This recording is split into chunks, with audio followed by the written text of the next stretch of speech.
Hey, welcome back into the Weekly Buzz. I am NaVell J, and here are some of the things that had happened this week in pop culture news.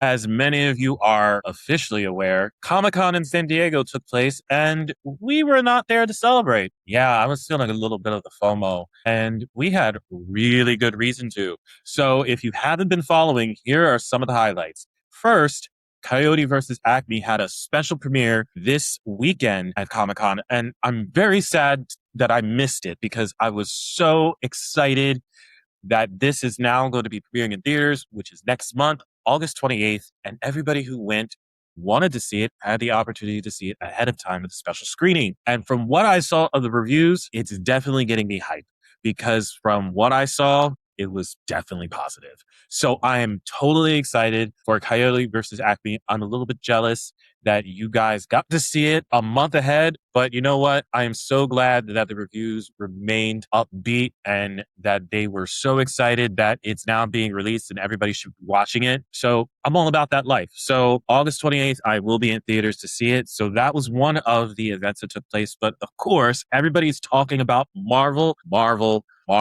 Yes, Marvel had it showing at Hall H, and it definitely was something that was light years away because we had everybody on stage in the Marvel Cinematic Universe that could possibly appear up on that stage. Now, first I want to call out Ryan Reynolds. Ryan Reynolds was there in his Canadian Deadpool suit, walking around the show floor, taking pictures with fans. And I think a lot of people did not realize it was him until Hall H. So for those of you that got a picture with Ryan Reynolds in his Canadian suit of Deadpool, bless your heart, because that was him. So, so that's one of the things about Comic-Con that you never really expect. It makes me think of when Charlie Cox was walking the show floor in his Daredevil outfit. And people did not realize that that was him until after he walked away when the picture was taken. Because what he did, from what I remember, he took his mask off when the picture was snapped. But he did it from behind the person that he was taking the picture with. The person who was taking the picture knew it was him. So he took the picture, the mask came off, he put the mask on, and then he went away. They didn't see that it was him until they got the camera back and they looked at the photo and realized it was Charlie Cox. So it makes me think of that in that sense. And I think that's really cool that you have celebrities that do take part in this. You don't know it's them, and they're just having fun at everybody's expense, including their own. And it's such a cool experience, and it really is. And it was revealed that Ryan Gosling is going to be Ghost Rider. It was rumored a few days prior to the event, and then it was confirmed at Hall H. And when I tell you that the FOMO really did kick in, it really did kick in because I really wanted to go. But I've done so much this past year that I needed a break. And I just wanted to stay home and chillax and do my thing. But then when I saw everybody's pictures and videos, and then hearing the stories, and then hearing about what transpired, I was a little bit sad.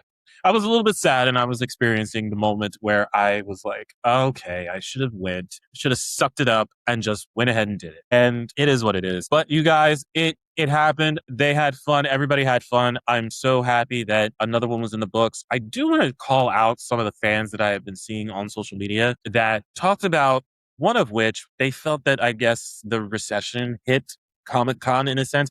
Now, I wasn't there, but in one of the groups that I'm in that talked about Comic-Con this year, when they were looking at the outside activations, they said it was a little bit less than what it usually is. And by that, it was not as robust in their designs as it used to be in their setups. And again, I was not there. So anybody who was at Comic-Con this past weekend, please shout out to me in the comments and let me know exactly what your experience was. If you got to go to the activations this year, what was your experience like? Was it a lot less than normal, or it was what you would have expected? Because I'm hearing it on both sides. It was less than normal, and then it was completely packed inside as well as outside. And like I said, I wasn't there. I don't want to say that this is what's going on, but this is what you're hearing. So I want to hear from you. What did you experience? If you were at Comic-Con in San Diego this year, what was it like for you? I also want to know about Hall H line. I really want to know because that was another thing that I heard as well, 2023. And this was when the writers' strike was going on.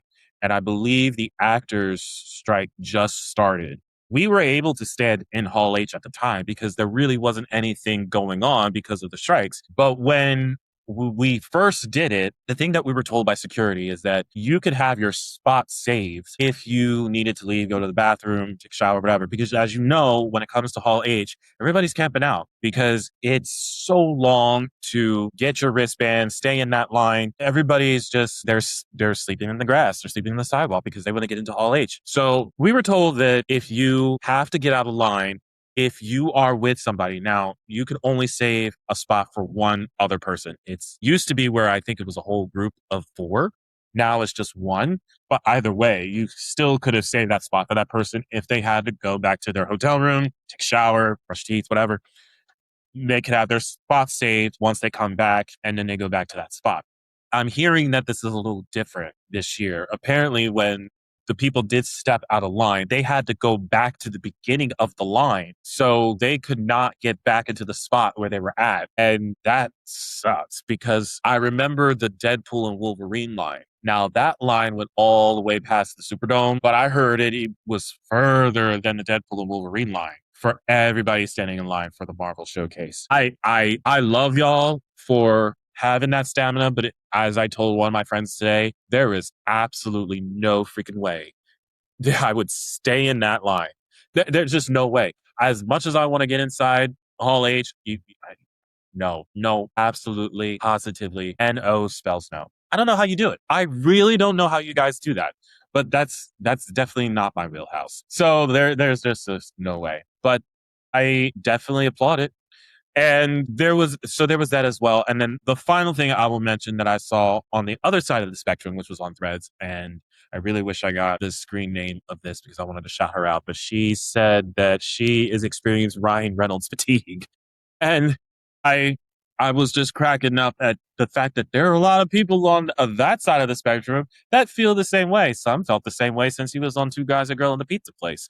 So it's interesting that people love Ryan Reynolds. And then on the other side of the coin, there are people that are going, there's too much of him. And I want to know your thoughts. What did you think of the fact that he was roaming around in a Canadian Deadpool suit?